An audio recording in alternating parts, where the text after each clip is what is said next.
Le besoin d'objectiver et de rationaliser les facteurs responsables de la performance dans les organisations a favorisé le développement d'approches dites scientifiques de la gestion et du management au détriment d'approches davantage esthétiques, sensibles au beau, à l'harmonie et au sublime.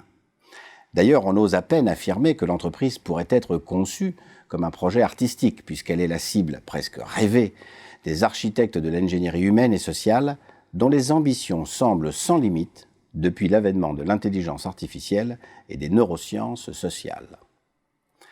Pour appréhender la dimension artistique d'une entreprise, il faut d'abord admettre que le beau est un sentiment relatif, socialement et professionnellement construit. Il n'existe pas de norme esthétique absolue et le jugement qui en découle n'est jamais totalement déterminé ni totalement libre. En revanche, on peut s'appuyer sur quelques réflexions philosophiques. Par exemple, ce qui nous est agréable stimule nos sens, mais c'est un sentiment très personnel et souvent de courte durée. En revanche, ce qui est beau sollicite notre sensibilité, notre intelligence et notre aptitude à faire durablement le bien. Le beau peut même être dépassé et nous entrons alors dans ce que Kant appelle le sublime, véritable aiguillon de notre imagination créative. Dans les entreprises, le champ esthétique du beau s'exprime d'abord au niveau des produits commercialisés, à l'image des produits Apple, en gardant à l'esprit que le design, ce n'est pas simplement le look, c'est également la qualité et la façon dont ça marche. Ensuite, on trouve l'agencement et l'organisation du lieu de travail, l'ambiance et la recherche d'une cohérence entre les règles, les tâches à accomplir et la sociologie des acteurs concernés.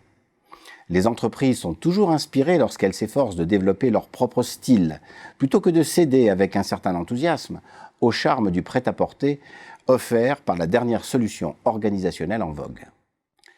Mais les produits et les aspects organisationnels n'épuisent pas le champ esthétique du beau dans les entreprises.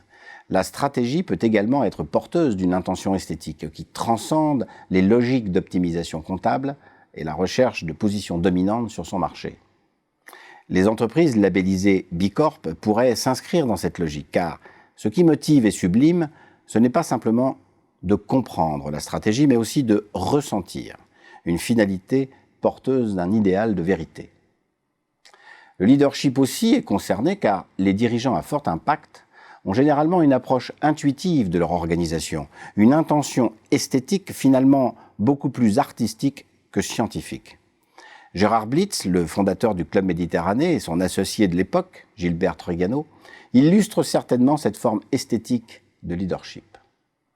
Mais tant que les experts et les autoproclamés savants de la chose sociale organisée continueront de voir l'entreprise comme un mécano newtonien, modifiable à l'envi, ils auront beaucoup à apprendre des artistes qui nous donnent la vie dans leurs œuvres.